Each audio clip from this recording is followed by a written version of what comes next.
Okay. Hello, everyone. My name is Paul Roth. I'm the director here at the Image Center. And on behalf of the IMC, the whole team here, I want to thank you for joining us tonight for a roundtable program working through Blackstar. Before we begin tonight, I do want to mention that this event is happening in front of a live audience here at Toronto Metropolitan University. We are located on the traditional territory of the Anishinaabe, Mississaugas, and Haudenosaunee peoples, and we embrace our shared and ongoing responsibility for this land where our institution stands today. I'd also like to mention a few program notes before we begin tonight. We're recording tonight's program on video, and we will be uploading it to our YouTube channel in the near future for those people who aren't able to attend tonight or for those who want to watch it again. After the discussion, we're going to have a Q&A session, and we'll be taking questions from all of you here in the audience. If you do have a question, though, please wait until we bring you a microphone, and this way we can make sure to capture your question for the recording. Lastly, I do want to thank our sponsors for this entire exhibition season, the Ontario Arts Council, the Toronto Star, and BlogTO. We're so pleased to have their support, which makes it possible for us to present the exhibitions on view and to create programs like this one tonight. Tonight's roundtable is presented in conjunction with the exhibition in our main gallery, Stories from the Picture Press, Blackstar Publishing Company, and the Canadian Press. This show, which opened in September 2023, features more than 35 picture stories about historic events and personalities, inviting our visitors to consider the important role that photo agency played in distributing photojournalism to publications throughout the 20th century. Stories from the Picture Press draws from both the Image Center's renowned Blackstar Press photography collection and also the still active picture library of Canada's national news agency, the Canadian Press. And in considering what programs we would present alongside this show, both last season and this one, we thought that it might interest our audience to know how we, as museum workers, interact with Blackstar on a daily basis. Many people are, of course, fascinated by behind-the-scenes opportunities to learn about how work happens in museums and research institutions like the Image Center. But beyond this, recent years have seen a flourishing of interest in photography archives specifically.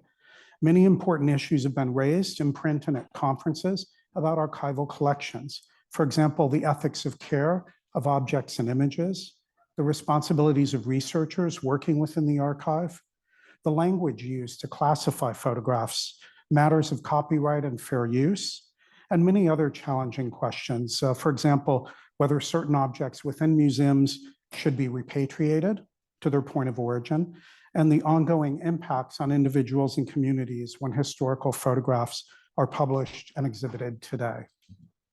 These are all important considerations, and we think about them constantly as we do our work here at the Image Center. However, actual case studies about the everyday experience of working in archives are scarce, not often talked about outside of institutions. And so we thought it might be valuable to hear from various members of our team here at the Image Center who have all worked directly with Blackstar and other collections of photojournalism and over many years. They've worked on a range of projects over time, and they bring different perspectives. They interact with the collection for different reasons and in very different ways. So perhaps by presenting their individual experiences, we can add to people's knowledge of how institutions contend with large archives of photographs, how we organize, catalog, digitize, provide access, and conduct research in advance of our exhibitions and publications. Tonight, our panel consists of 4 members of the Image Center team: our exhibitions curator, Gaëlle Morel, our collections curator, Denise Birkhofer, our manager of exhibitions and publications, Valérie Matteau, and the IMC's manager of collections and registration, Chantal Wilson. Each will present examples drawn from their own experience, taking you behind the scenes with the Blackstar collection, which is quite large, containing 300,000 photographs and as many stories as that, if not more. We're so happy that they've all agreed to be here tonight and share their specific knowledge. So we will begin with Gaëlle. Gaëlle has worked in Blackstar many times over the years, but tonight she will give us a case study drawn from the organization of our present exhibition, Stories from the Picture Press. Gaëlle, take it away. Thank you. Can you hear me? So I'm a bit sick, so I apologize in advance. It's not going to be very pleasant for you. Thank you for being here tonight and for listening. So I will start, and Paul was right to mention it was a story that I worked on that is part of the exhibition that you can see in the main gallery. So the research for this exhibition was really to work collectively and in collaboration with as many as staff members as we could on the exhibition, because as Paul mentioned, we have 300,000 photographs to go through. And when you decide to do a show on a collection of that magnitude, you do have to have some tricks to go through it so that you don't feel overwhelmed and you don't exhaust your colleagues. So the idea was to go with stories and to create those stories. That was actually Paul's idea. And so we decided to go with keywords, for example, to start working in a collection, to start with some big names that we knew we had, but maybe discovering some new stories that we didn't know existed, or unknown stories, or photographers that were unknown to us, but that produced amazing photographs for the agency and that nobody knew about because nobody has really gone through the entire collection with that care and attention because of the magnitude again. So we wanted to kind of air the collection, as Joanna, the former director, would say. She would always talk about airing the collection, and that was kind of the idea. And so I started to look at our big names, and in particular our female photographers, just to see what we had and if we could work with some of their images. We do have in the Black Star collection some images by German Kuhl. I don't know if you're familiar with her work. She was a German photographer working predominantly in the 20s and 30s, first in Europe, and then because of the war, had to flee to first Brazil and then the world. And she came back to Europe during the war to photograph. I discovered, while looking for a story to include in the exhibition, 10 photographs by German Kuhl that she made when she was en route to Brazil on a boat. So she embarked on a boat in 1941 because she was fleeing the Nazi regime, and she was hiding in France, but then had to go. She was a leftist, so she had political activities that would put her in danger. So she decided to embark on a boat to Brazil. And on the way to Brazil from Marseille in France, they stopped in French Guiana because they had to provide some food and medication to a specific place in French Guiana, which is a French colony, where a penal colony was had been established for a few decades. And even though the labor camp was officially closed in the 30s, at the end of the 30s by the French government, actually the penal colony was still in function during the war. And so completely randomly, serendipitously, German Kuhl is on a boat and the boat stops in French Guiana, and she realizes that she can photograph a place that is very restricted, in particular during the war. So it becomes a photographic opportunity, obviously, for her. In the gallery, we have 8 images. They're in the second room of the exhibition. We have 8 images on view out of the 10 we have in the collection. And we also have 2 pages of ephemera, which is a text that she wrote to accompany the photograph. So the interesting thing to know is that when you look at the photographs and when you read the text, you understand that the place was not easy to photograph and probably very restricted and even forbidden for her to take images. So what you see in the short selection we have is a conjugation of images where you see things from afar, and notably the European guards. I don't think she was authorized to photograph them, so you don't really see them or their face. They're always photographed from their back or from far away. And the other images you see are contextual images. So you see, for example, here is the prison where prisoners would be locked. You have the guards and the administration on the right here. And then you have the jetty. And then in the text, she explained that she wants to focus on a specific topic to distinguish herself from her fellow journalists who are also traveling with her on the boat. This boat was particular. A lot of intellectuals, Claude Lévi-Strauss was on the boat. So a lot of intellectuals and artists were fleeing at that time and took that boat. On the boat, actually, I'll tell that story after. So this is what we have. You see, so things are photographed from far away, or she managed to take a few portraits.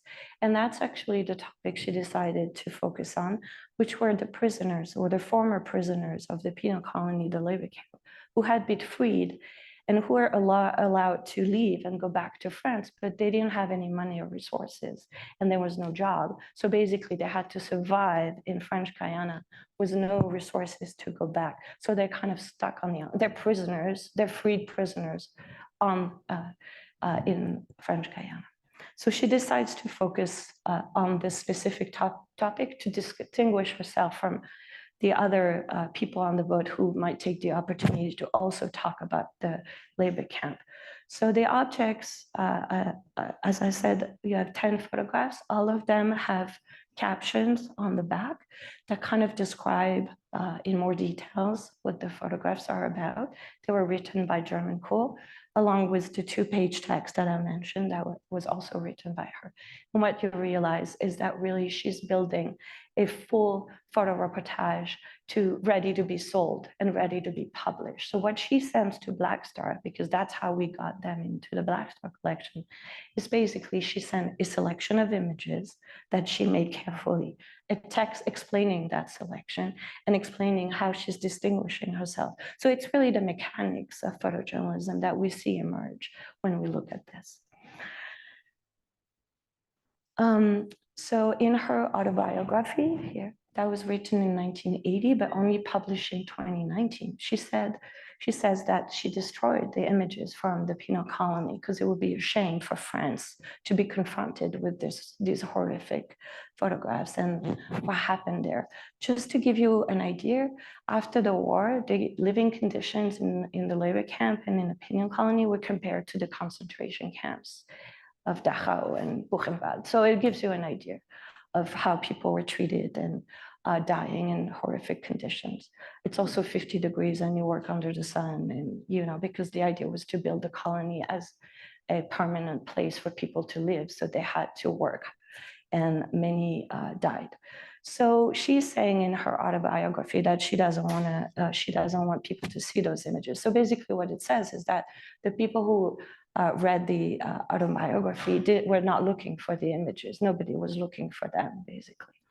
But then when I was starting to work on this project in 2019, that same year, I went to the Arles Festival, which is a photo festival in the south of France. It's an important festival. And what do I see there? That German Kohl has an exhibition about photographs that she took while she was embarking on a boat from Marseille to Brazil. So my heart stopped. And it turned out that Olivier Assayas, who is a very famous filmmaker in France, had inherited or had found from his father, who was also a filmmaker, a pile of photographs, dozens of photographs made by German Kohl. In this pile of photographs, there were 70 photos about the penal colony. So 60 more than what we have and what we knew we had. So you can imagine my excitement. Of course, Assayas, the son, did a show and then published a book that explains the entire context of what happened on that boat and how German Kohl and his father, who was a journalist filmmaker, partnered at the time on the boat and decided to actually do that story on the penal colony together. So what I discovered while I was digging into what he was telling me and the paperwork he found and the ephemera I had was that actually this project was not a solo project, but it was a collaboration, and they had worked together. And so what we have, while we combine all the different documents, is that she wrote a text, but he also wrote a text. So he brings a different side to the story, but he also decided to focus on these men that were freed and able to leave the place. So they were in agreement in terms of what they were going to talk about. And the selection of images was made based on that idea that they had together. So these are the images that he sent me. Like I said, there's 70 just on French Guiana. He has way more because they stopped in Martinique, and then he has photos from Brazil once they arrived there. But what we have on the penal colony is obviously way more different than what we have in the collection. You see way more contextual images of the space. You see way more group portraits, candid photographs that you don't see in the selection we have. You see indoor, the little barracks where people live. You see inside. You see them try to work and make a living. And you see some of the variants that we have in our collection. So for those of you who know the show and the collection, so the other side, the man on the top is the man with the leprosy that we have in. And the three photos here are the same man that showing the same man as the one we also have in here. So he has variants. So we know now that how he was living and that he was working also, this man, that things that she doesn't really explain in her text. I'm showing you more images. You see the scope of what she was photographing. So she was photographing from the river, this Saint Laurent, Maroni, from the land. But she's also showing, and there's a big group of photographs of indigenous people and Black communities who are commercing on the river and actually making money. And on their way back, they stop in Saint Laurent du Maroni, which is the town where she photographed. And they buy, fabrics and clothes and stuff for themselves. So she has a whole series of photographs on these communities that are completely gone from the Black Star collection that we have. So what we see is in the selection that we have at Black Star, she consciously made a choice and she edited it and selected the whole group of photographs to focus on that story about the men who were stuck in the penal colony. So we see that she excludes a lot while focusing for Black Star. Also, just to go back, this letter was written by this man on the boat to his sister. And in this letter, he's saying that German Crew and him are going to contact agencies and newspapers and magazines in New York to sell their story. So we have the confirmation that selling the story was from the beginning the idea behind the project. So more photos. This journey also led me to Essen in Germany because they have the estate. So while I was working on this, I contacted them and they basically sent me a checklist of what they have. And what they have are, you see here, a sheet of paper with captions of the photographs on the penal colony that are different than the captions we have here at Black Star. So we know now she wrote at least 2 sets of captions and they're a bit different. So it's interesting to compare. And they have one image and I don't think they even know it's from French Guiana, but this is on the river. I can tell them. And just to finish up, working with Black Star is for a curator like me of exhibitions, an opportunity to kind of start a research project. I'm an academic at heart, so it's always interesting for me to kind of bridge the two types of activities that I do. And so this article led me to publish an essay in Transborder. I just got it today. I'm very happy. So now German Crew went to Switzerland. And then just to conclude, what we can see is that there's an endless wealth of discoveries possible when you look at Black Star, which makes it very exciting for all of us. I think we're all on the same page. And it allowed me, by looking into what we had and searching into what other people had, it allowed me then to write a text where I can argue that photojournalism is intrinsically a collaborative practice. So, you start with a small exhibition, what you think is going to be a small exhibition, and you end up discovering something that you kind of, an idea that you kind of had, and you can actually prove it and finish up with a full essay. So thank you all for listening. I hope it was interesting for you. Thank you.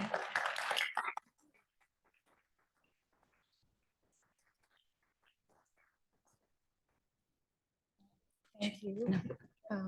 Am I on? Can you hear me? Okay, great. Hi, everybody. I'm Denise Birkhofer. I'm the collections curator here at the Image Center. And for my section of this roundtable, I would like to talk to you all a little bit about some of my curatorial projects that have been that have focused on the region of Latin America and how that's represented in the Black Star collection. That's my particular area of research interest, Latin American art and photography with a focus on Mexico. And so when I took up this role of collections curator in 2016, following in the footsteps of the great Peter Higdon, who deserves a mention, yeah, one of the biggest challenges that I faced was, how do I get to know this collection that I'm now, in charge of shepherding into the future? The biggest component of that being Black Star, and it's nearly 300,000 images. And so one of the ways that I kind of dipped my toe into Black Star and to see what is Black Star was to just do some targeted looking in the collection based on my own areas of interest, being Latin America. So one thing that I did was to literally do a search for names of artists or photographers, makers that I recognized, just scanning the list of maker names. So there were two that really caught my eye first, and I knew I wanted to pursue some projects with them. The first one was Pedro Mayer. Pedro Mayer is a significant figure in 20th century photo history in Mexico. He is particularly noted for his contributions to the genre of street photography in Mexico. He founded the website called Zone Zero in 1994, which was an early online forum for the exhibition of photography. And he also was very active as a teacher and a leader of this series of celebrated workshops, which would bring together photographers and photo historians from the Latin American region together to talk about issues in the medium of photography. So he was a very important figure. So when I saw that we had a number of works by Pedro Mayer in the collection, I was thrilled. I had presented about his work as a grad student, so it was something that I was familiar with. What I discovered that we had in the Black Star collection were about 25 images by Pedro Mayer that covered this very epic, disastrous earthquake that affected the environs of Mexico City in 1985.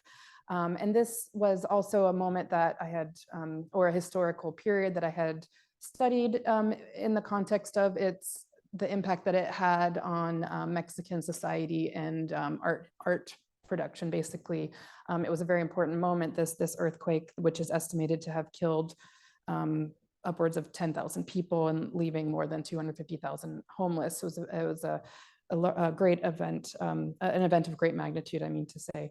And so Pedro Mayer's photographs documenting this disaster are quite varied. I'm showing you one example here, but like many photographers that covered the disaster, he focused on the destruction, the impact on people who were left homeless, also a lot of the human loss. So they're very difficult images.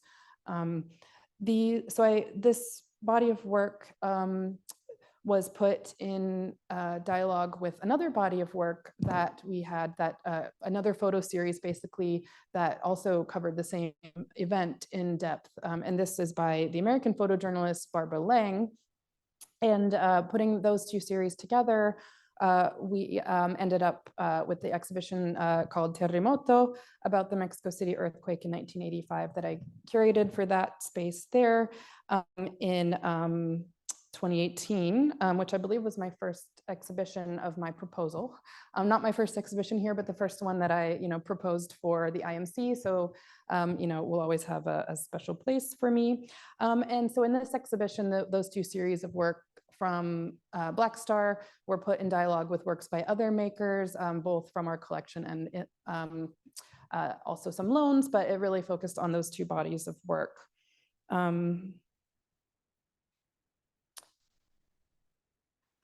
The second photographer whose name jumped out at me right away was Manuel Alvarez Bravo, who is probably a familiar name to most of you. He's the most recognized photographer in Mexican history, probably, called the dawn of Mexican photography.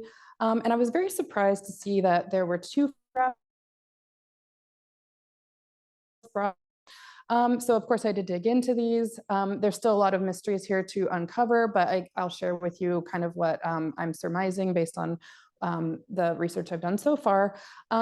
My assumption is that the two photographs that we have in the collection that feature in some way the name of Manuel Alvarez Bravo are most likely done by his wife at the time, his second wife, Doris Hayden. He was married 3 times. Doris Hayden was his second wife. She was American, but she lived in Mexico and was a scholar of primarily, pre or Mesoamerican archaeology, we should say.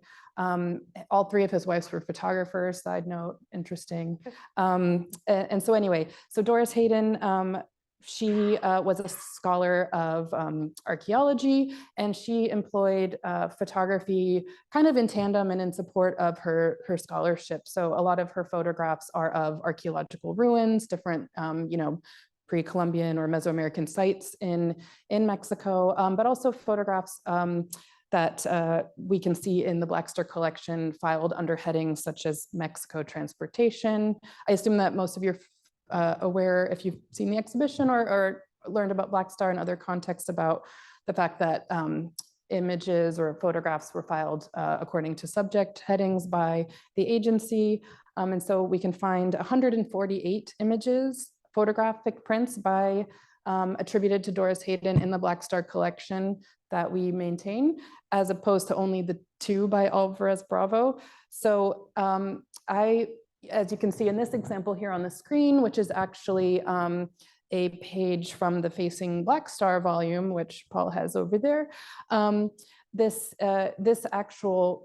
photograph that we're looking at here on the verso, it features both of their names, Doris Hayden's handwritten signature, as well as Manuel Alvarez Bravo's name credited in the stamp.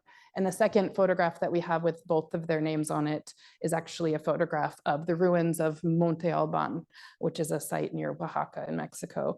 And we have dozens of other photographs of Monte Alban with only Doris Hayden's name on them, as well as dozens of other photographs of similar sites with only her name on them, which leads me to surmise that those are really her photographs, and that can be substantiated based on, looking at things like photographic style, choice of subject. But I think this is a good example of something that we see a lot in Black Star, as well as in other photojournalism collections, is this misattribution or confusion of authorship when you see different kinds of professional or romantic partnerships, where you have people working closely together, making photographs, perhaps sharing cameras, sharing film, photographing the same events. That also happened a lot in the photography of the Mexico City earthquake. A lot of photojournalists were literally sleeping on the same hotel room floors, passing cameras around, helping get film back. So you can see how, her partner's name may have ended up on her photographs, but there is more research to be done here about exactly these methods of distribution. And yeah, there's another example in the Stories from the Picture Press exhibition of Gerda Taro's work, who is probably the female photographer whose work has most famously been confused for that of her male counterpart, Robert Capa. So my research into this particular series by Doris Hayden, as I mentioned, a lot of different subjects appear in the work that we can see in the Black Star collection. I became interested in this series of photographs chronicling just Day of the Dead celebrations in Mexico that feature kind of long descriptions by her of the various components that make up the different, traditions with this event. And I decided to propose this body of work as one of the stories that you can see featured in the exhibition here. It's actually right next to the story that Gaëlle was just speaking about. So it's the smaller one there on the right. And so in this body of work by Doris Hayden, it's an example of kind of a story of everyday life that would have been of interest to mid-century American audiences who are also interested in pictures of the cultures of other places. And so again, there's more to be discovered here or more to be researched. We don't have any evidence that this particular photo story was ever published. And we aren't quite sure about the purpose for what it was made, but we do have the, looking at the images as a whole, have a sense of what she was interested in terms of especially the role of women and children in these kind of daily life celebrations. I continued my research the Black Star collection, especially when the formation of this show began. I thought immediately when I was asked to propose a few possible stories for inclusion, I thought I want to see what Latin American subjects are represented in general. So I literally combed every box by subject and just if it was filed under a location that was geographically located in, Latin America, I looked through the box. So I basically came up with a lot of different story ideas. Some, didn't end up included now, but, still interesting to learn about.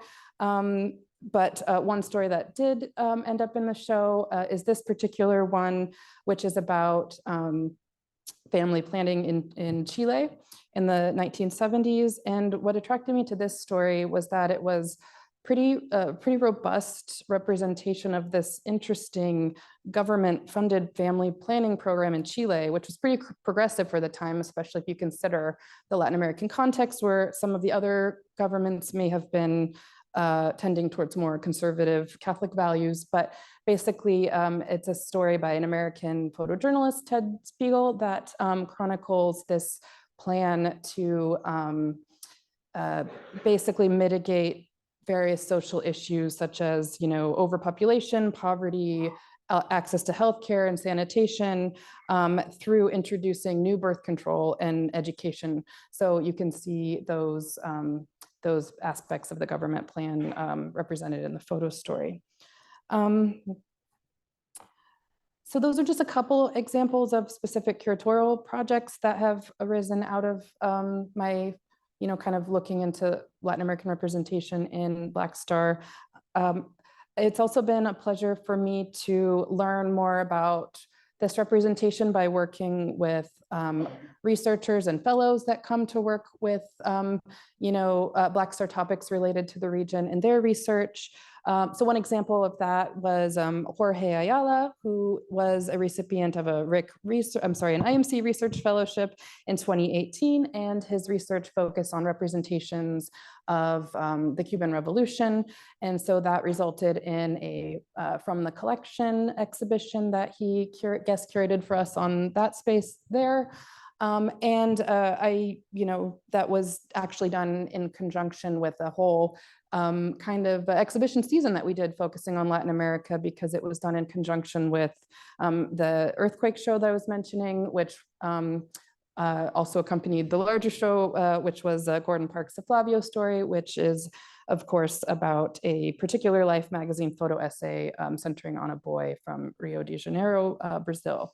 So that was a real kind of treat for me to have a whole season looking at Latin America. And of course, I'm looking forward to future opportunities to continue working with other researchers working on the region. Recently, we've had actually Marina Dumont-Gauthier coming to look at Argentina. We had another fellow, Nicole Cartier-Barrera, who studied Colombia in the last round of fellowships. And we have another coming up, Maria del Carmen Barrios Giordano, who is going to be looking at a particular Mexican photojournalist in the next round of fellowships. So I'm looking forward to future opportunities to learn more. And there's, I mean, that's the beauty of Blackstar. You can just keep digging and keep digging. And I'm sure there will be other chances for more stories on Latin America. So thank you.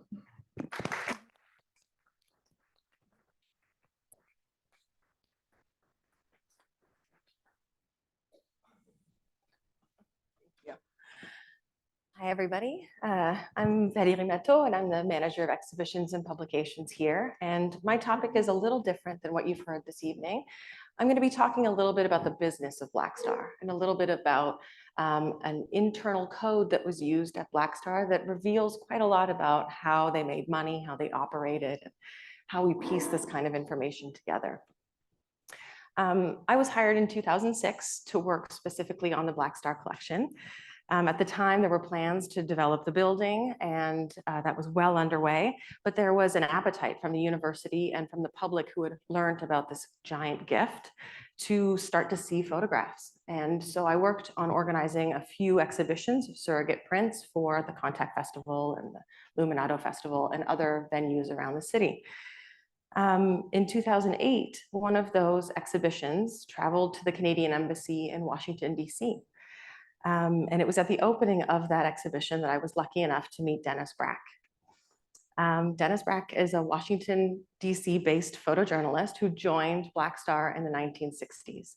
He photographed every president from the JFK administration through to Trump. He's now 85 years old and well deserves his retirement. In the Blackstar collection, there are over 14,000 prints credited to him, the most by any one photographer in the collection. After the opening at the embassy, I was lucky enough to spend a day with him, walking around DC. I got to see his studio, I got to see his office at the US Capitol building, and we talked about Blackstar all day. It's then that I first brought up the photographer Owen. I say photographer because at the time, I thought he was a photographer. But through conversations with Dennis, I discovered that this attribution credit would come to signify so much more. But I'm getting a little ahead of myself. Before we jump into who or what is Owen, I think it's important to tell you a little about how the photographs were stored at the agency. So I want you to picture a giant room at the center of the offices that occupied various addresses throughout Manhattan. In this enormous room were banks of filing cabinets, ringing the perimeter in the center of the space. Those filing cabinets consisted of 206 drawers at the time the collection was donated. It was organized alphabetically into 3 sections: countries, personalities, and subjects. Within those drawers, there were folders and files containing the more than 291,000, mostly black and white prints that made up the print inventory. When a photo request would come into the library, from a magazine or a book publisher, the photo librarians would use their knowledge of the library and search for material, locating the prints throughout. Once the set of prints, physical prints, were assembled, they would then be mailed out to a publisher. One of the most important tasks the librarians would undertake before sending the prints out would have been to ensure that a credit for the photographer and the agency would be clearly identified on the verso. You saw examples of this in the images that Gaëlle and Denise showed you earlier. These markings would help to make it clear to the publishers who should be credited when reproducing a photograph. But in some instances, the versos wouldn't include a photographer name. And without a name, the reproduction would be unattributed. So here's a couple of instances that I found that show what the picture librarians would do. In that space within the bounding boxes of the Blackstar stamp, they would write or stamp the word Owen. So why Owen? Well, as Dennis explained to me, not only does it sound like a first name, but it also sounds like the word own, as in to possess or belong to. The agency used Owen as an internal code for prints where the reproduction fee wouldn't be shared with a photographer. They owned the photographs, they owned the rights. So why was Owen such a significant discovery? Well, it's important to think about issues of attribution and the agency and how it allowed Blackstar to make money. because this in turn is what was used to pay employees. It paid the rent, it paid for materials, it kept the lights on at the offices. And without a proper credit, the print not only ran the risk of being unattributed in publication and therefore not billed for, but it also ran the risk of not physically returning to the agency and therefore reducing the picture library inventory and contributing to future loss of earnings. So here, my favorite example is the one on the right, where I always imagine they're super rushed, the librarians, as they're trying to fulfill orders that are obviously time sensitive. It's the only example I found in the 2,500 versos that were digitized in the collection that are credited to Owen, where they messed up and actually wrote own.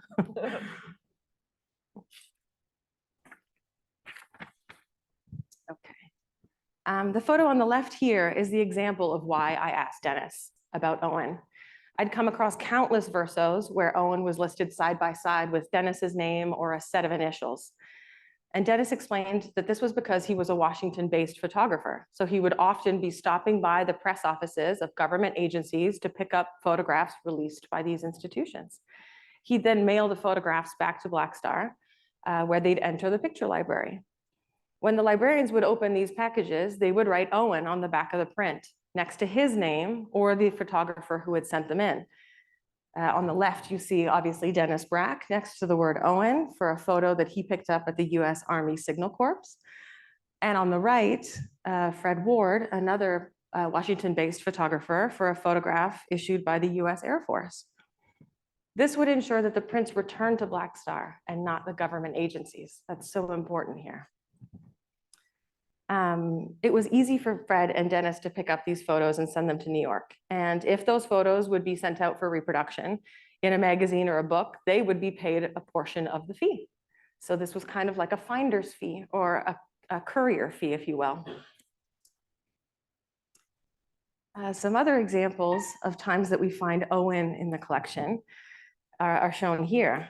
Here the librarians would specifically obscure other credits to make sure that it was Blackstar that was being credited.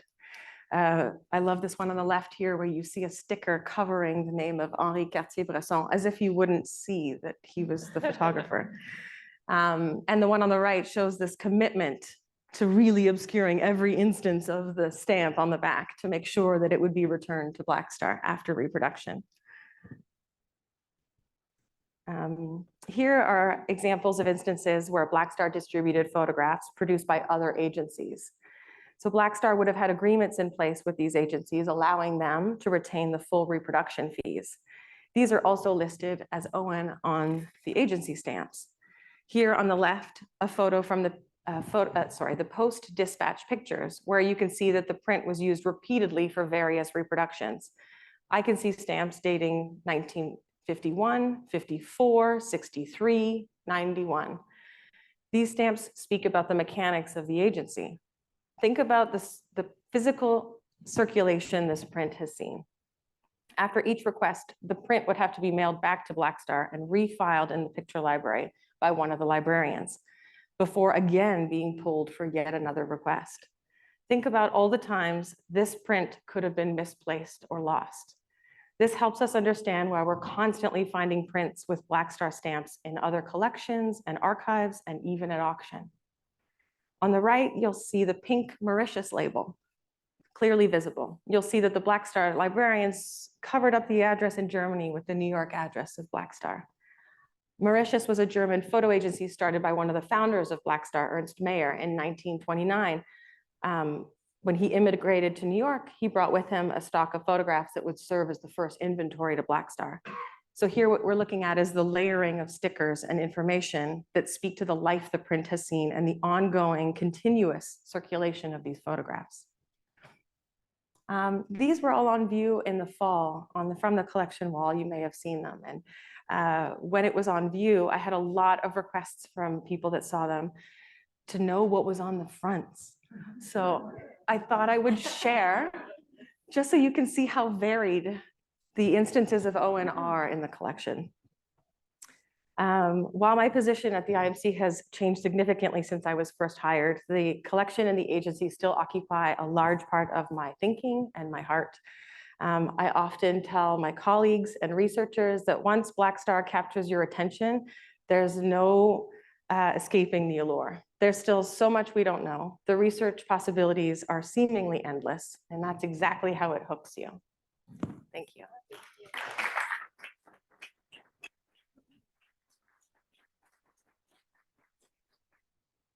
All right, you've made it this far. So I'm also battling a little bit of a cold, so I apologize for my voice as well. I'm Chantal Wilson. I'm the manager of collections and registration here at the IMC. And I've also had the pleasure of working with the Black Star collection for a while now. I wanted to talk a little bit today about kind of the mechanics about what make some of these projects that we just heard about possible. And that's because of how the collection is organized and cataloged and what is able to be seen and searched and accessed. We've heard a lot of words like subject headings and keywords and author names, and all of that is developed from the catalog records or the inventory records that we have from the collection. So I just wanted to talk a little bit about why people catalog, just as a baseline, about why it's important and maybe why we are very structured about it so that these kinds of accessibility requests can be facilitated. So obviously in order to do these things, we have to be able to increase access, right? So you catalog so that you can provide people access to a collection. You can maintain consistent retrieval. You can find the thing that you're looking for. We have a few cheeky sayings upstairs about nothing's ever missing, just not where you expected to find it, or not confirmed. That's one that was a political one the other day. We obviously want to be able to update the data. We want it to be adaptable to what the new information that we're finding all the time, which is something we're learning about every day. We find new information, new ways of describing things, new names, errors, lots of different problems. So I just wanted to kind of share a few of the things. This is a screen grab of our internal collections management system, but just to give a baseline about why we catalog and why we do it, it's so that we can facilitate these kinds of investigations into the collection. If you're familiar with looking at a lot of database records, you might be familiar with looking at a whole bunch of different fields in a collection. So I've listed a few of them here just so that you can see all the different things that you might see. In a fine art collection, you may have a lot more information about the individual objects than we do about the Black Star collection. And we don't catalog it in the same way maybe that you would a fine art photograph, for example, because a lot of these pictures weren't titled. They didn't come with a specific type of use. They had captions, they had inscriptions, they had stamps, and they could maybe be used for multiple different stories. Maybe the photographers had a specific story they wanted to share, which is, one of the examples we learned tonight. So we don't catalog in that way. We don't catalog a title unless it's being used for a specific purpose and we want to document that purpose. So for example, for exhibition purposes, we will only title a photograph in an effort to make it visible to the viewer, right? Like we can't put up a photograph without a description of it, but we don't title it formally like we would a fine art photograph. Obviously, the date of the image is most likely based on the date of the event, which is a little bit different from like the date of the print, for example, or a vintage status or a later print. We really prioritize the date of the subject that's in the photograph.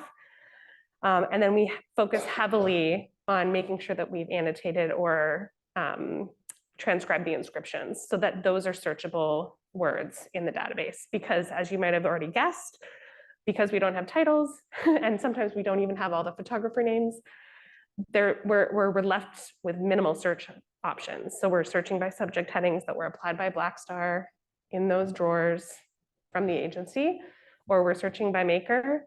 By the way, there's over 6,000 of them. Or we're searching by a specific event that we know. Sometimes we say, hey, Anna, did you see that picture? Like in that box, remember that one? Can you remember where it was from? And she'll usually say, yes, she can find it. So, it's kind of interesting to think about cataloging a photojournalistic collection in a different way, and how we have to adapt to that based on the people that are looking at the collection, based on what we're learning about the collection. Yeah. I just wanted to give some examples about, we've heard a little bit more about attribution. I wanted to share some problems that might come up in cataloging with attribution, which we've kind of already heard about. But that includes not just attribution of makers, but also attribution of dates, attribution of ownership. This is the Gerda Taro and Robert Capa print that's in the show here tonight. This is one of the most common examples of claimed ownership between a romantic partnership. This is the verso of that. In this case, there are 2 stamps, but a lot of the cases, there are no stamps documenting both photographers. And so we're left unsure about which one to trust. I just wanted to also use this example because a lot of times there's these cute little numbers on the bottom of the prints, 65-1105. In that case, that is our number, but the number beside it, we don't know what that number is for. And sometimes they conveniently look like years. And so oftentimes our years are transcribed using those numbers because somebody is assuming it's a year incorrectly. And we've learned over and over again that that's wrong. We can't trust any numbers on the backs of prints. We have to do our additional research to actually confirm a date before we take what is on the back of the photograph. Even though you'd think that in a press collection, you could trust the back of a photograph more than you would normally, this has proven to be not the case in the collection. And even sometimes we have captions that have slipped off or moved. We have incorrect handwriting. We have the librarian maybe was processing too many images at one time, and the subject heading in the top right corner just happened to be written on one extra print that was in the pile that belonged somewhere else. So we have lots of things to look out for, to watch out for when we're cataloging prints. This is another example of something we learned in this exhibition, which is another co-contribution of 2 photographers. And one thing I wanted to mention about having to manage 6,000 different image makers is that we actually learned a couple years ago when we did our World Pride show that there were actually 2 Michael Abramsons in our collection, one that uses the middle initial L and one that does not. But I didn't go back after we learned that and figure out which prints the L belonged to and which ones they didn't. So what happened is when we pulled this up, we had it mistakenly attributed. I don't know. We looked at the labels for this show about 12 times. And finally, we realized that it was the wrong person attributed to this photograph because it wasn't switched in the database. So it's just another example. You start to, oh no, here we go.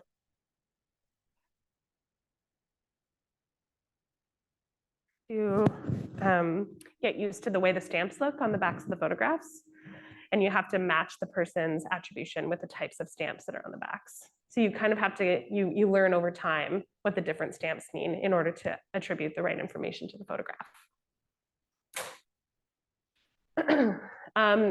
So as I was mentioning before, we're constantly evolving in our language and the way that we describe photographs. So we have to constantly revisit that and constantly revisit the language we use. So we've done that through different types of projects that we've had here at the Image Center. And this is one of those examples where we had to, just kind of examine the language that we were using and how it was displayed. We've had lots of conversations like this in the Research Center about decolonizing the archive and about using the kind of different language to describe, different types of peoples. So this is one of those examples as well. And I wanted to show this too, because this just happened to be by the other Michael Abramson in our collection. And so that's how we've been able to differentiate the stamps. One really interesting thing about the Black Star collection is that we have a lot of duplicates of the same images, of different stories used for different purposes. So as you can probably imagine from the stories that you've heard tonight, images and stories were packaged together for different reasons. And this is one of our it's a very iconic image, one of our most famous in our collection. We actually have 17 copies of just this image. with varied versos. So this is just a few of the examples of what's on the backs. And we actually had a request. This is one of our most requested borrowed objects as well. So we like to trade out which one we send out into the world, just so that they're all taken care of in the same way. But just to go back, there's lots of different frames, different crops, different board. Sometimes there's borders, sometimes there's not. Sometimes it's a full bleed image, sometimes not. So it's very interesting, the different choices that are made based on what the reason the image was being reproduced for. Blackstar often also reproduced images in textbooks and manuals, not just in the illustrated press. So this is very interesting to us because we can kind of use the versos to tell us the story of where that photograph went. And then we have to kind of relink those all back together. So in a catalog record, you have to kind of go back and start saying, oh, we'll go to that picture to see that information. And so how do you, we have lots of questions about how do we assemble that information into one group. I wanted to include this picture because this is a beautiful picture by Richard Harrington from 1999. We often learn that we have pictures in the Blackstar collection after we've acquired artists in our other collection.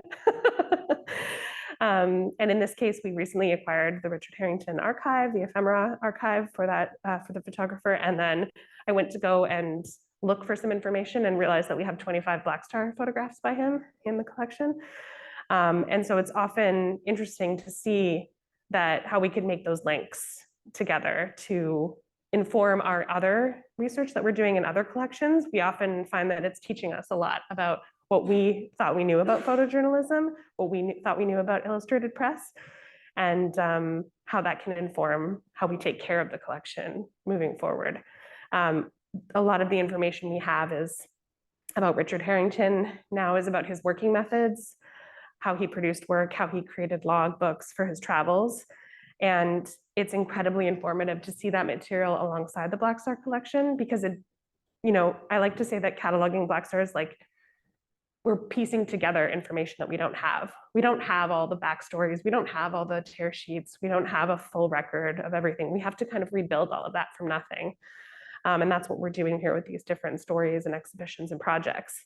And this is one of those rare cases where we can actually say, oh, we have all the information and we can actually apply it to the photographs. What does that mean for all the other photographs in the collection? Can we make some assumptions? I don't know. So I feel like cataloging Blackstar has left me with more questions and answers. And that is, how do we get this more accessible? How do we provide more access? We've now done, an exhibition after 10 years of being open. We've, had a full run of fellowships. We've done a research book. We've had lots of different entry points into the collection, but how do we take that knowledge and incorporate it into the future? How do we continue to evolve? And so I think that with that, it's applying more information to the collection, figuring out what technologies we can use to either promote access or add more access, adding keywords, figuring out a way to incorporate facial recognition or subject recognition into our database content, and figuring out mass digitization so that we can use digitized records as a way to basically facilitate those newer technologies. And I think with adding that additional information and making it available, we can do that. So that's one of our goals, one of our many goals. But I think that that's kind of where I would like to focus and leave the conversation. But there's a lot of things still left to be done on the research side. And we'd like to make that as accessible as possible. So yeah, that's all that I have.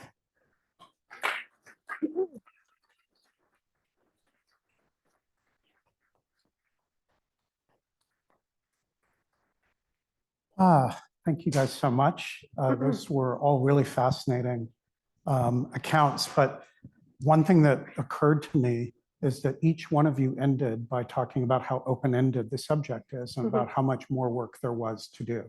And I think that that's in many ways the takeaway that we have from Blackstar every day, which is that there's just so much to do. And I can tell you that when we were working on the organization of this show, Stories from the Picture Press, it was one of the key concerns for us is how do we, and how can we in fact, represent such a massive archive with so many different components and tangents and stories untold? Is there a way that we can represent it in the space of a single exhibition, in the space of any book or publication? And the clear answer is absolutely no, you cannot. So it is only through these individual experiences that members of our team have had, or the outside students, scholars, academics who come and visit Black Star, it's only through their experience, project by project, idea by idea, research visit after research visit, that we can actually understand more about this archive. And I think that that's probably true of all archives, that they're really a compilation of different inquiries that lead in sometimes completely unimaginable directions. And so I'd like to start by asking the first question and kind of launching from that, and also from something that Chantal pointed out at the end of her project, which was about accessibility. When she's talking about how we catalog and why we catalog and how it is that we think about digitizing, we're really thinking about access. We're trying to think about opening doors for the people who come in and research in this archive. And each one of you, I noticed in talking about your stories, started by saying that you had a thought or an idea, or that you looked at a particular box. You went searching for a certain photographer or subject, and you then went in directions that you could not have anticipated. You had to follow your leads. You had to keep going. Sometimes you had to leave the building and go to other archives. You had to talk to photographers to fill in the rest of the story. And I think that's fascinating. Of course, that's a lot of the fun of archives, but it's also really, really hard to do. And it takes a lot of time and focused attention. And so one of the things that I wanted to ask all of you, and any one of you or all of you can answer it, is what do you think the biggest challenge is for somebody who is walking in with an idea, wanting to look for material? What is the biggest challenge that they face? Do you want me to start? I have a weird answer, so go ahead. Well, I cut this out because we were running out of time, but I'm going to circle back into it since you brought it up. I think it's the copyright issue. And I'll just stage that by saying that we don't own the copyright for any of the objects in the Black Star collection.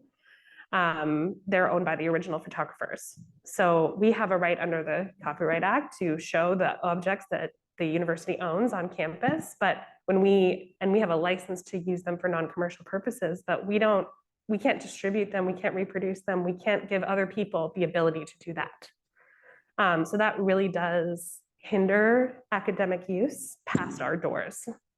So that's a big challenge for people when they're trying to promote or share information. I think past the logistics issues, so copyright is one, access, time, energy. I think the main challenge is not to give up, because it's very easy to just feel overwhelmed. I think all of us who work here with the collection, we have that feeling that we never see enough, we never get bored. So that gives us the energy to continue. But I think that's the main issue, is you have to come to this place with the idea that you won't understand anything, and that's okay. When I started working on this show, I had no idea what it was going to be, what we're going to say, if it was going to work. So I think for me, Black Star, but photography in general, but that's another maybe topic, but it's just you have to come to it with the idea that you have to accept that you're going to be completely lost. And that's the beauty of it. It's the maybe one of the unique places where you can let go and just have the pleasure of looking at photographs for which you don't necessarily have all the information. And you just have to accept that you're going to feel lost. And it could be a good feeling. So I think for me, sometimes we see people come in and they want to know, they want to see, they have a preconceived idea and they kind of know already what they're going to find. But that's not true with Black Star ever. You never find what you want to find or what you think you're going to find. So as long as you come with that mindset, I think you're okay. But it's hard. And I do believe it takes experience to confront yourself with a collection like this one. I think it does require you to get used to it and to this idea that you're not going to understand or see everything or know everything. There are locations or events you have no idea what you're dealing with. There are foreign words and language is used. There are stamps we don't understand. There are duplications that we don't understand sometimes. There are many, many aspects of Black Star that we don't know about, like the story I mentioned on German Core. If you only look at Black Star, you get half of the story. So you just have to accept that. When I went to see these, I was excited to find them, but I kind of knew that wasn't the end of the story, and it was on me to go further if I wanted. So I think, but that's maybe a bit generic, but I do believe that you have to come with the idea that you're gonna get lost, and that's great. So it's a weird answer. Yeah, I think my answer takes off from the same point, that I think that it's important to meet the collection where it is, to meet it how it is currently in its state. It was packaged in a way, reboxed in a way to preserve original order. And that's something that tells you about how they operated, the speed with which things were going. The 17 photographs that Chantal spoke about, the Charles Moore images from Birmingham, are a perfect example of that. I think if you had asked one of the picture librarians how many copies they had, not only would they not know, but they would probably either greatly underestimate or overestimate, because it was about speed. They were making copies because they knew that one of those prints would be out for reproduction with a magazine and somebody else might request it. And that somebody might go looking in the Birmingham folder, while someone might go looking in the civil rights folder, while someone might go looking in the Charles Moore folder. So I think it's important to know how it operated, because then you have greater success at finding what it is you're looking for. If you're coming in thinking, I want everything by one photographer, well, not only is that not necessarily possible, but all the prints that exist that don't have the correct attribution to that photographer are now all of a sudden lost. So I think it's important to remember what it is, how it was organized. Before I go to the audience and see what your questions are, I have one other point that I'm called on to make because of what I've just heard here, and that is that it really never ends. To Gaëlle's point, if you accept that it's okay to know nothing, then it makes it easier to never stop looking. Yeah. And to that point, I want to just mention a very, very recent, a present example of this, which is that when we were working on this exhibition, we discovered the first African-American photographer in Black Star, is a man named Griff Davis. And he's included in the show, photographs that he made in Liberia. And for us, that was really gratifying, but it was just the beginning. There's now been people who've done research into Griff Davis and his experience. We've made contact with his family.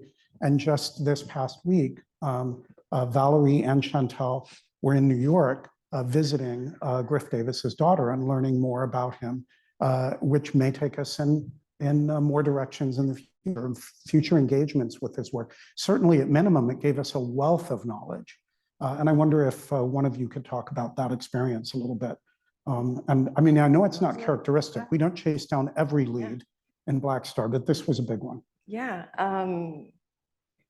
I met Dorothy at the opening of Stories, and we huddled in the corner and spoke to each other for an hour and a half, just about her father and the agency and what I knew about the founders, and asking her questions. And she was trying to make sense of this archive that is now she's tasked with making sense of. 55,000 prints her father created.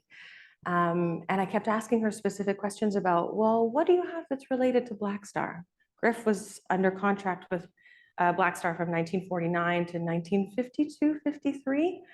And she said, oh, I have lots. I have lots of letters and communications and newsletters. I said, can I come see them? And she was absolutely. So we went down and we went to a storage unit in Long Island City and pulled out a banker's box she had prepared for us with all of the Black Star letters and papers. And actually we were talking about this when we left. It's funny to do an archive visit and we never looked at a photograph. Yeah. We were just much more interested in what the ephemera and the letters could give us in terms of context.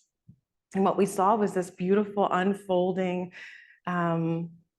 love between Kurt Safransky, one of the founders, who was very much a mentor to Griff through the years that he was at Black Star, but also continued afterwards, encouraging him to think of picture stories, even when he's working on something else, to think about other photographers that might be good for Black Star and other opportunities for different ways they might work together.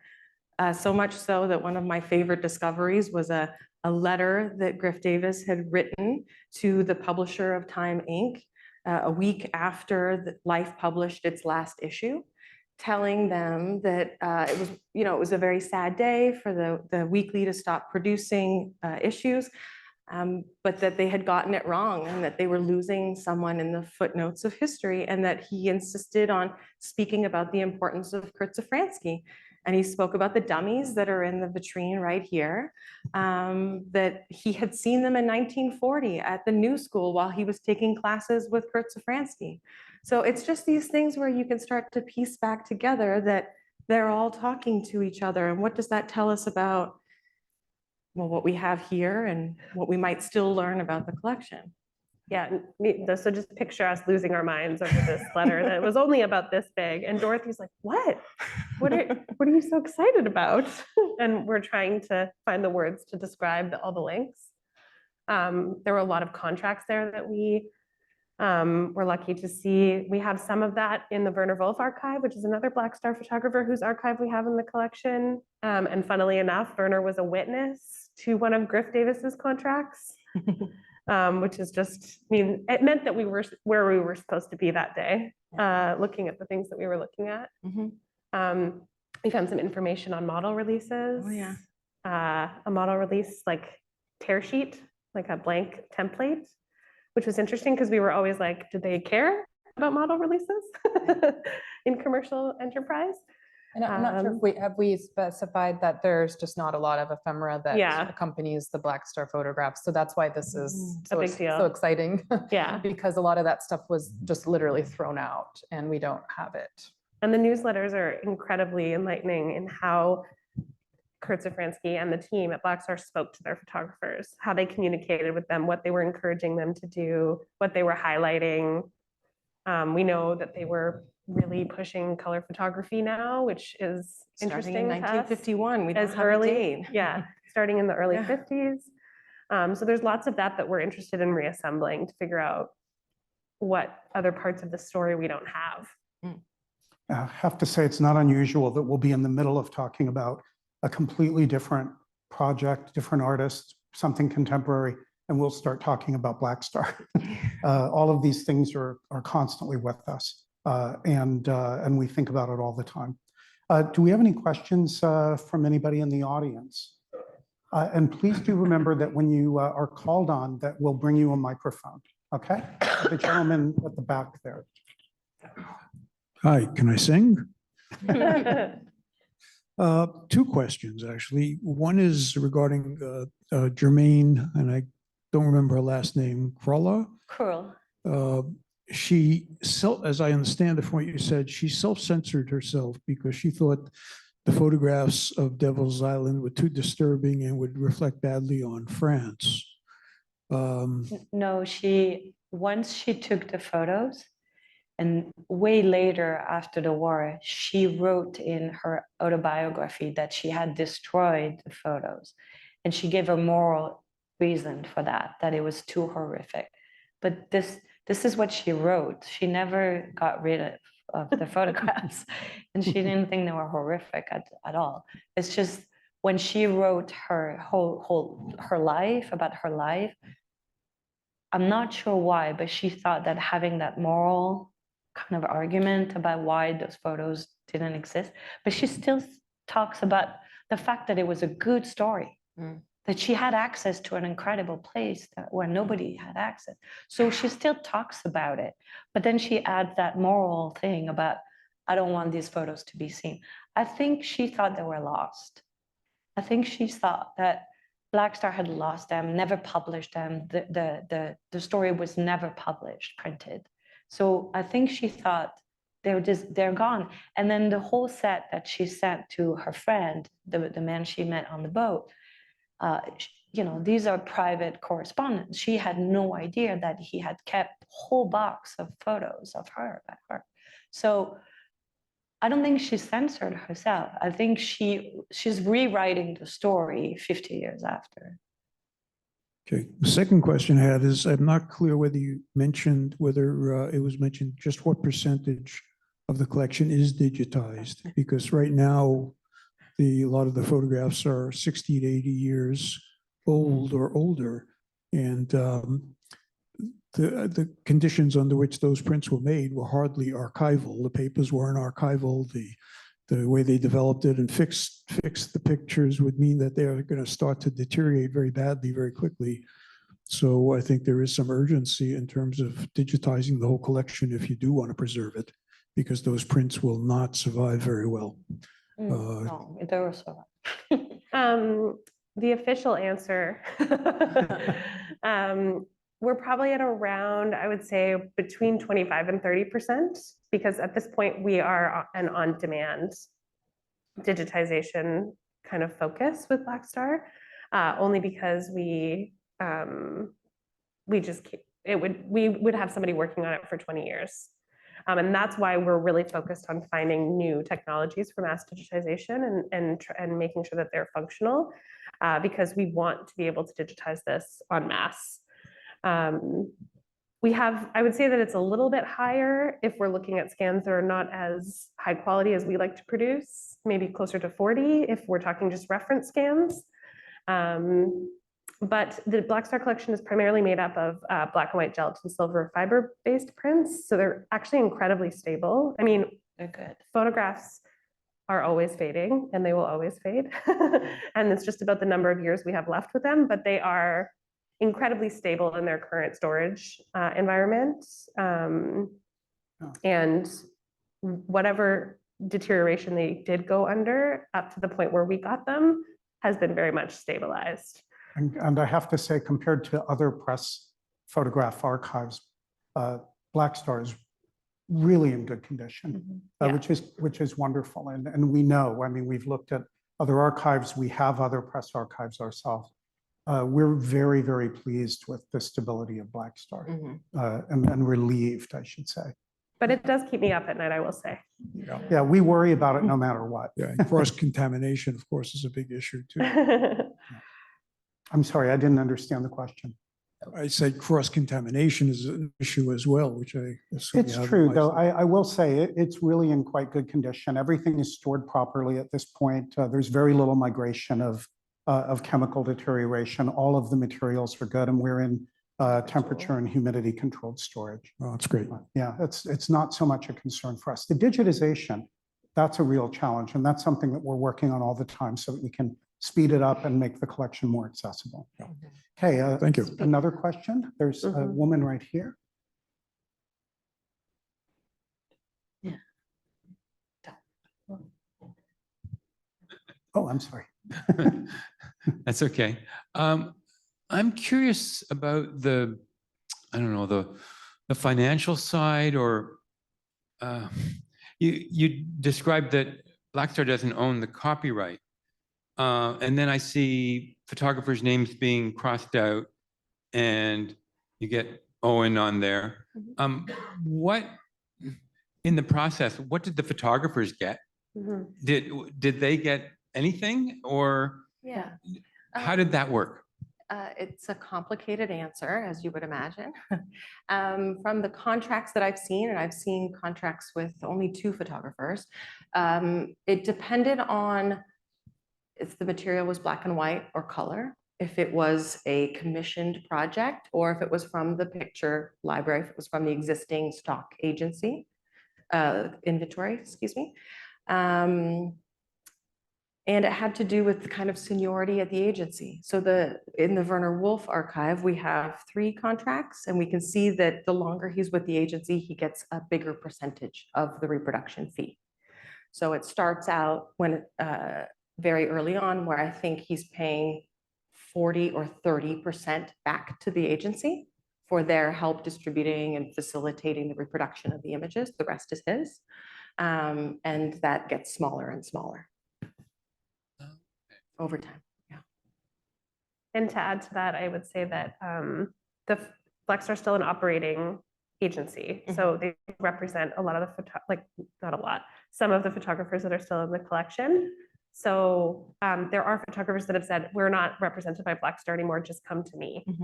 There's a lot of not living photographers also that we just kind of have to search the answers for. But for those that are still represented, they're still in theory getting paid a cut every time the image is used.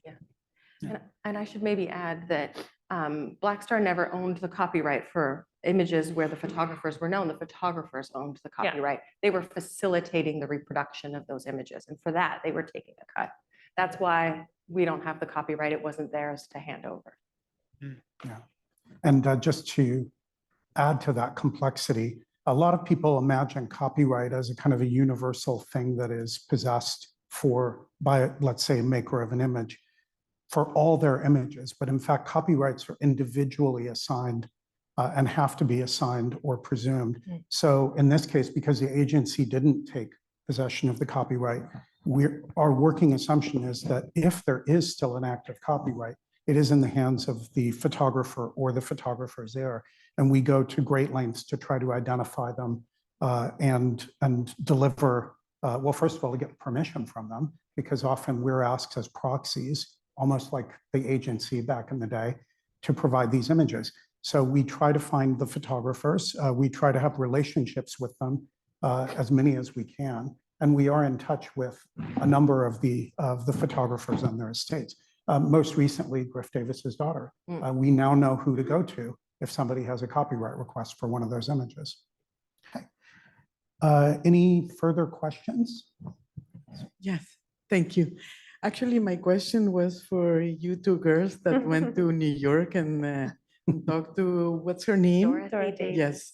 So my question is, okay, we have the collection here, the photos and everything, and you went there and there is all this documentation. So are you getting that stuff here, or you just come back with the story? Because you know, it's part of the continuation of the photography to have all the documentation that at the end of the day, if it's sitting in a storage room, guess what? It's gonna end up in the garbage, you know?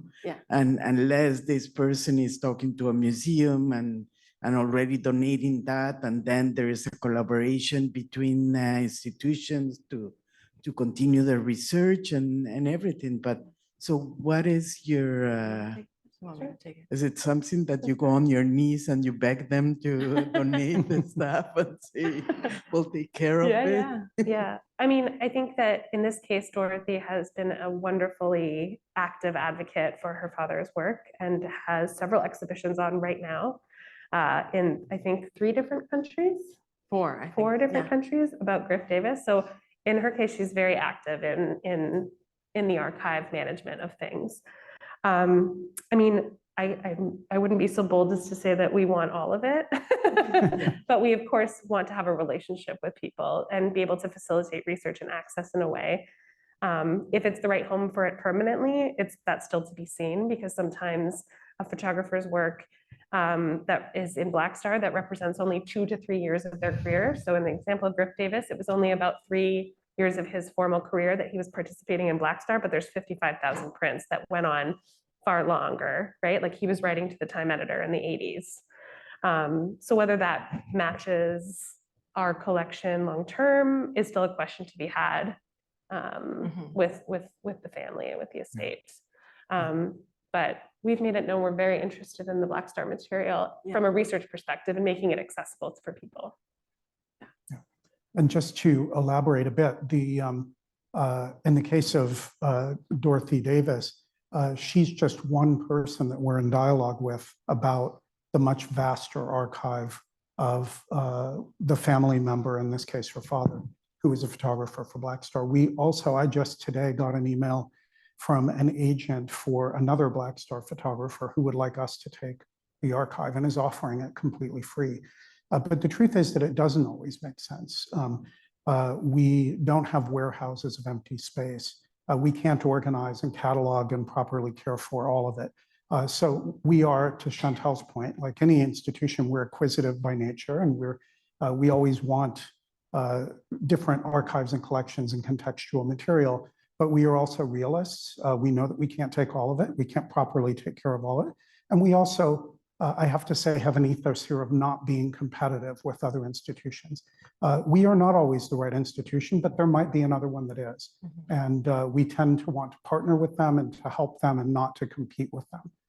So if a collection doesn't come to us, it might well go to somebody else, and that is absolutely fine. We sometimes need help for that to happen. Okay. Sarah in the back. Oh, okay. Sarah. Thank you.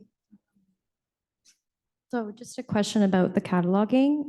With such a large collection, do you contact other institutions who also have Black Star objects to learn how they're cataloged, to find out about the collection, or do they come to you? And if so, do they do things differently, or have you learned anything, or do you collaborate with them?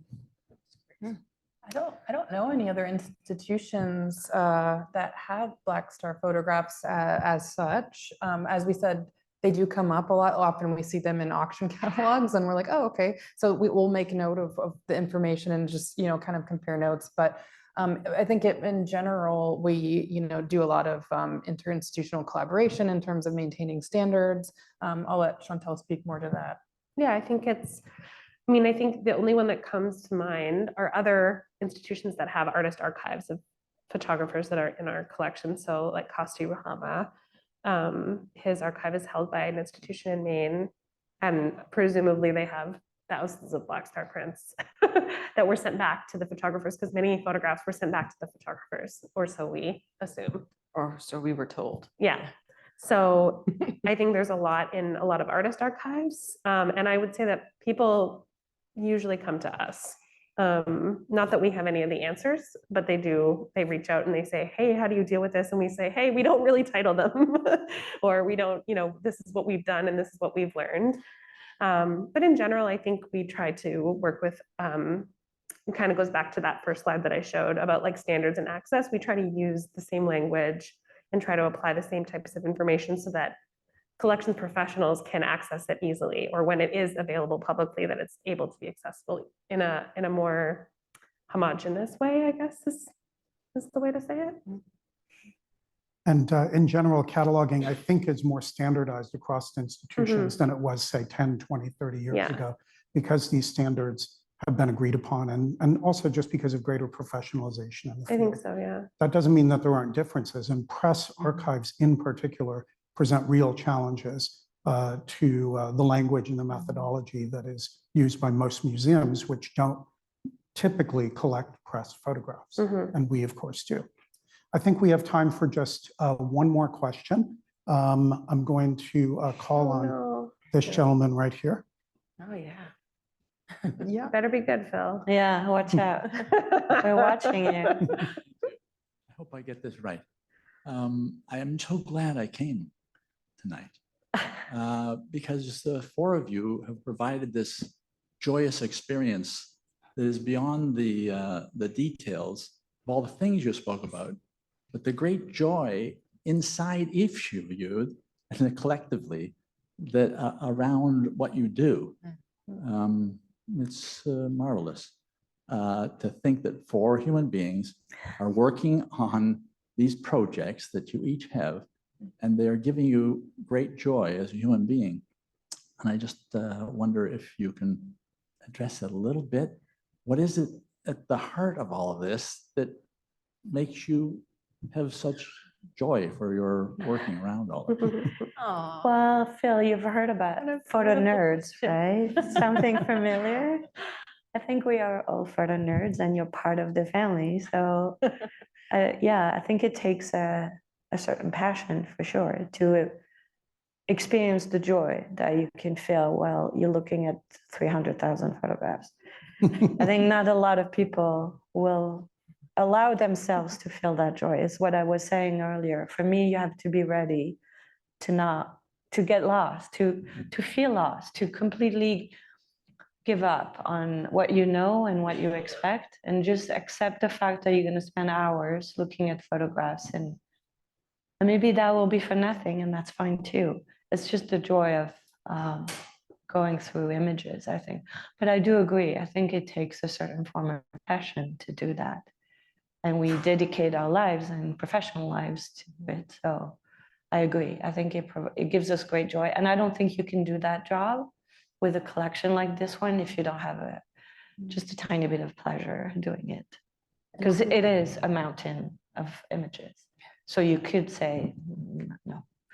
So if you don't feel that somewhere deep inside there's joy, I don't think you can do it. And also curiosity. I mean, I think one of the threads that carried through our various presentations was, you know, sort of a process of discovery, or there's a mystery, you know. I really enjoy a mystery as a genre, you know, and so being able to kind of choose one to pursue and have it also be your job, that's pretty exciting. You don't always solve the mystery, but that's part of accepting the process. Yeah. And to that, I would add, one thing that does keep us going is we know that we're not the only ones. You mentioned, Phil, the 4 people up here. These 4 people are just 4 of the greater number of people who work at the Image Center and who have worked on Black Star, many of whom contributed to this exhibition and who work on the collection every day. And everywhere we go in the world, we meet people who shared this photo nerd identity with great pride. So there's lots of us out there, lots of us interested in this subject, and lots more work to be done on Black Star. Thank you all very, very much for giving us these case studies. And I want to thank all of you for watching here in the room and in the future on YouTube. And I want to highlight that our exhibitions will remain open until 8 o'clock. That may not be too far off, but if you haven't seen the show, or if you want to take a quick look at any of the photographs that have been talked about tonight, please feel free to go in there, and also, of course, to come back again in the future. And I also want to, as a last note, call your attention to this book, which we released last year. It's called Facing Black Star. This is a book in our IMC Books imprint at MIT Press, and it brings together essays by a number of scholars who have conducted research within the Black Star collection, and Denise showed some page spreads from her contribution to the book. This offers additional case studies about working in Black Star, and I think it can help people understand how scholars, curators, and even students can work within large, complex photo archives. It's available for purchase at our desk there. It is also available for order on our website or from the website of MIT Press. Thank you again for coming. Have a great night.